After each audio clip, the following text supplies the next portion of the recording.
যদি বিচার দিবস কায়েম হয়ে যায়, তোমার কি প্রিপারেশন আছে? তুমি কি জানো?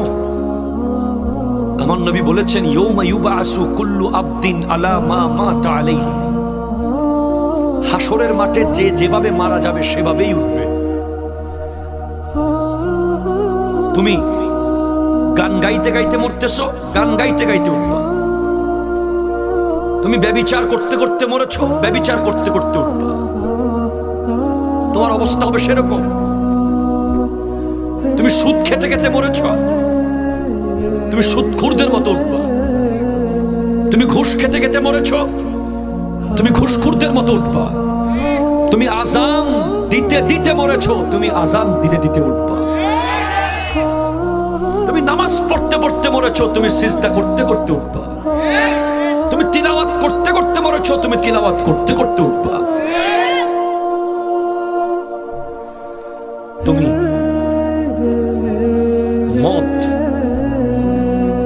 মাদক, ইয়াবা, ফেন্সিডিল, আর নতুন নতুন নাম আছে। আছে কিনা কথা ধরে বলেন না। এটা একেবারে সহিহ হাদিস আছে যে কিয়ামতের আরেকটা আলামত হলো শরাবের নাম পাল্টে যাবে। মানুষ ভিন্ন ভিন্ন নাম দিয়ে মাদক সেবন করবে, ভিন্ন ভিন্ন নামে। তুমি মাদক আসক্ত, তোমার লজ্জা লাগে না? তুমি তোমার আম্মার সামনে যেটা খেতে পারো না, তোমার আব্বার সামনে যেটা খেতে পারো না, তোমার ভাই বেড়াদার বন্ধু বান্ধবের সামনে যে জিনিসটা তুমি নিয়ে একটা পেনশন পর্যন্ত তুমি লুকাই ফেলো, সেখানে তুমি আল্লাহর সামনে কেমনে খাও? কথা কোন ঠিক কিনা বলেন না। তুমি কি মনে করছো যে আল্লাহ তোমাকে দেখছে না? তোমার মনে যদি এক চুল আসে যে আল্লাহ তোমাকে দেখছে না, তুমি সাথে সাথে কাফের হয়ে যাবে। আর আল্লাহ যদি দেখে তাহলে তুমি কেমনে খাও? তুমি কি জানো কিয়ামতের দিন যারা মাদক আসক্ত, মাদক সেবী, তারা উঠবে, তাদের গলায় শরাবের ভাণ্ড ঝুলানো থাকবে, তাদের জিহ্বা লজ্জাস্থানের সাথে লেগে যাবে, জিহ্বা দিয়ে লালা পড়তে থাকবে, লালা। গোটা হাসরের মানুষ তাদেরকে দেখলে বুঝবে এরা দুনিয়াতে নেশাগ্রস্ত। কথা কর না ঠিক কিনা বলেন না। এরা নেশা করতো, নেশা।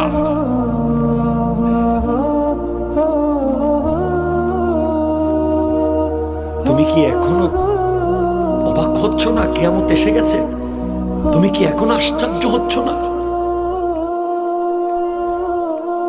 তুমি এখনো হাসতেছো? ওয়াতাদহাকুনা ওয়ালা তাবকুন। তুমি হাসছো?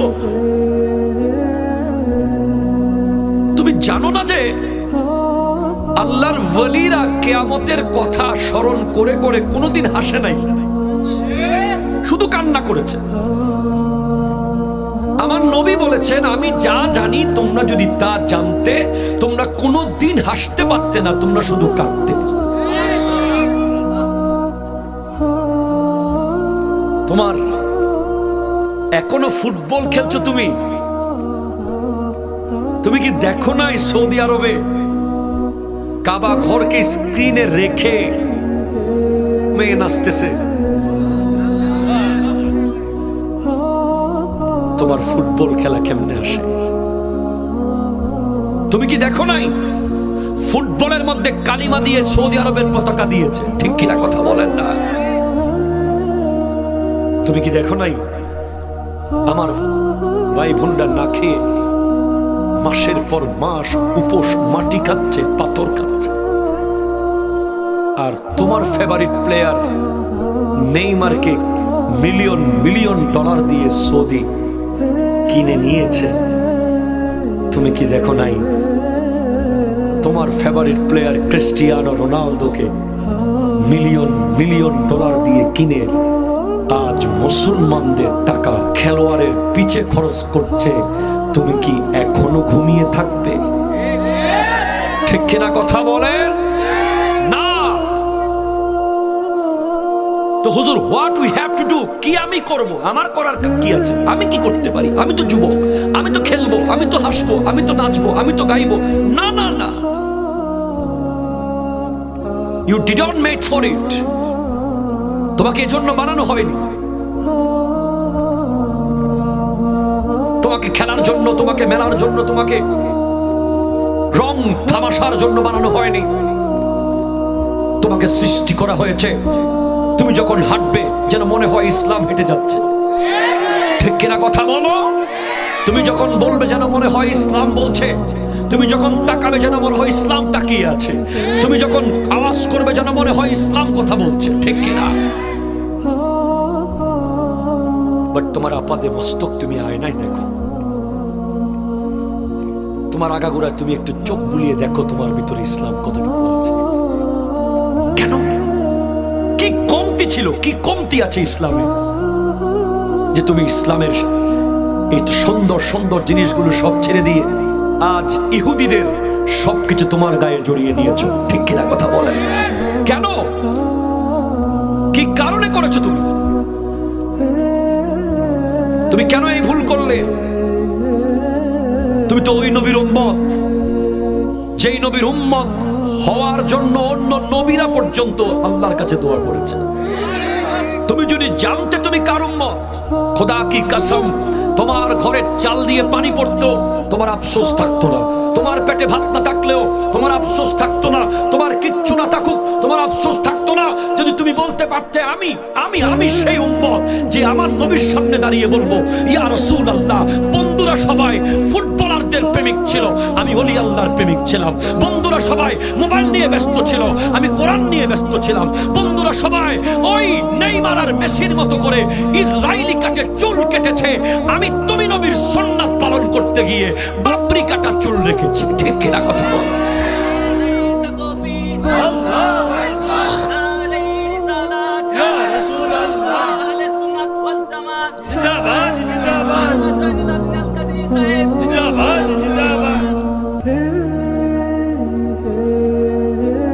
আমার ওয়াজ আসলে কি ওয়াজ করবো বলেন?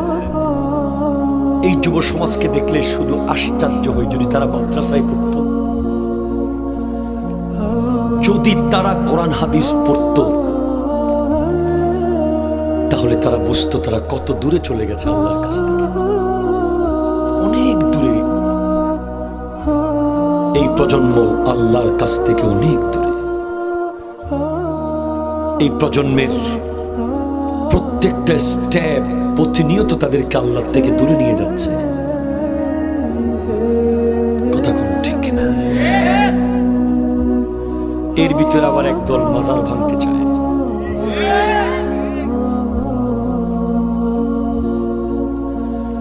আমি বলেছি মাজার ভাঙবেন, ভাঙার আগে একবার ভেবে দেখুন